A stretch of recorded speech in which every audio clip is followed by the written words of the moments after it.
Capítulo 10. Jesús conducido ante Pilatos. Condujeron al Salvador a Pilatos por el medio de la parte más frecuentada de la ciudad. Caifás, Anás y muchos miembros del Gran Consejo marchaban delante con sus vestidos de fiesta.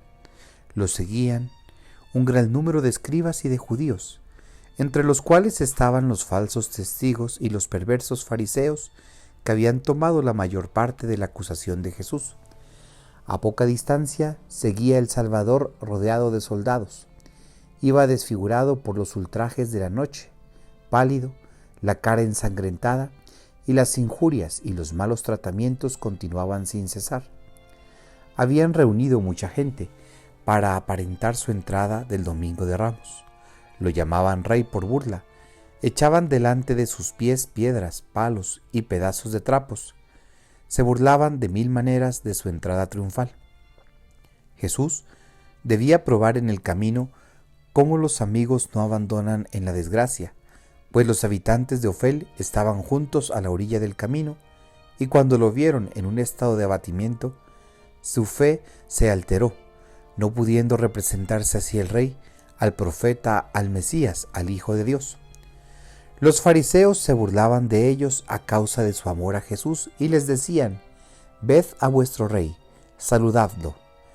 ¿No le decís nada ahora que va su coronación antes de subir al trono? Sus milagros se han acabado. El sumo sacerdote ha dado fin a sus sacrilegios», y otro discurso de este tipo de suerte. Estas pobres gentes que habían recibido tantas gracias y tantos beneficios de Jesús se resfriaron con el terrible espectáculo que daban las personas más reverenciadas del país, los príncipes, los sacerdotes y el Sanedrín. Los mejores se retiraron dudando, los peores se juntaron al pueblo en cuanto les fue posible, pues los fariseos habían puesto guardias para mantener algún orden. Era poco más o menos de las 6 de la mañana, según nuestro modo de contar, cuando la tropa que conducía a Jesús llegó delante del palacio de Pilatos. Anás, Caifás y los miembros del consejo se pararon en los bancos que estaban entre la plaza y la entrada del tribunal. Jesús fue arrastrado hasta la escalera de Pilatos, quien estaba sobre una especie de azotea avanzada. Cuando vio llegar a Jesús en medio de un tumulto tan grande, se levantó y habló a los judíos con aire de desprecio. «¿Qué venís a hacer tan temprano? ¿Cómo habéis puesto a ese hombre en tal estado? ¿Comenzáis tan temprano a desollar vuestras víctimas?» Ellos gritaron a los verdugos: «Adelante, conducidlo al tribunal», y después respondieron a Pilatos: «Escuchad nuestras acusaciones contra ese criminal. Nosotros no podemos entrar en el tribunal para no volvernos impuros». Los alguaciles hicieron subir a Jesús los escalones de mármol y lo condujeron así detrás de la zona desde donde Pilatos hablaba a los sacerdotes judíos. Pilatos había oído hablar mucho de Jesús. Al verle tan horriblemente desfigurado por los malos tratamientos y conservando siempre una admirable expresión de dignidad, su desprecio hacia los príncipes de los sacerdotes se redobló. Les dio a entender que no estaba dispuesto a condenar a Jesús sin pruebas y les dijo con tono imperioso: «¿De qué me acusáis a este hombre?». Ellos le respondieron: «Si no fuera un malhechor, no os lo hubiéramos presentado». «Tomadle», replicó Pilatos, «y juzgadle según vuestra ley». Los judíos dijeron: «Vos sabéis que nuestros derechos son muy limitados en materia de pena capital». Los enemigos de Jesús estaban llenos de violencia y de precipitación. Querían acabar con Jesús antes del tiempo legal de la fiesta, para poder sacrificar el Cordero Pascual. No sabían que el verdadero Cordero Pascual era el que habían conducido al tribunal del juez idólatra, en el cual temían contaminarse.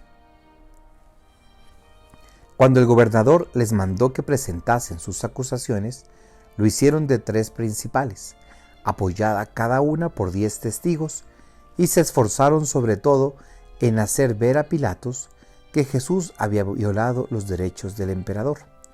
Le acusaron primero de ser un seductor del pueblo, que perturbaba la paz pública y excitaba a la sedición, y presentaron algunos testimonios. Añadieron que seducía al pueblo con horribles doctrinas, que decía que debían comer su carne y beber su sangre para alcanzar la vida eterna. Pilatos miró a sus oficiales sonriéndose y dirigió a los judíos estas palabras: «Parece que vosotros queréis seguir también su doctrina y alcanzar la vida eterna, pues queréis comer su carne y beber su sangre».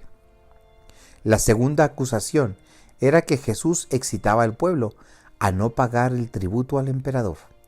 Aquí Pilatos, llenos de cólera, los interrumpió con el tono de un hombre encargado especialmente de esto y les dijo: «Es un grandísimo embuste. Yo debo saber eso mejor que vosotros». Entonces los judíos pasaron a la tercera acusación.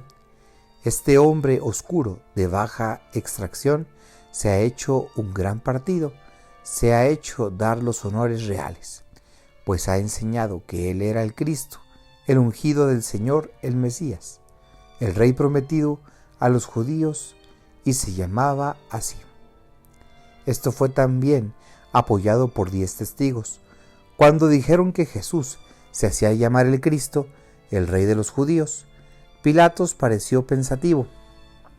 Fue desde la azotea a la sala del tribunal, que estaba al lado, echó al pasar una mirada atenta sobre Jesús y mandó a los guardias que se lo condujeran en la sala. Pilatos era un pagano supersticioso y de un espíritu ligero y fácil de perturbar.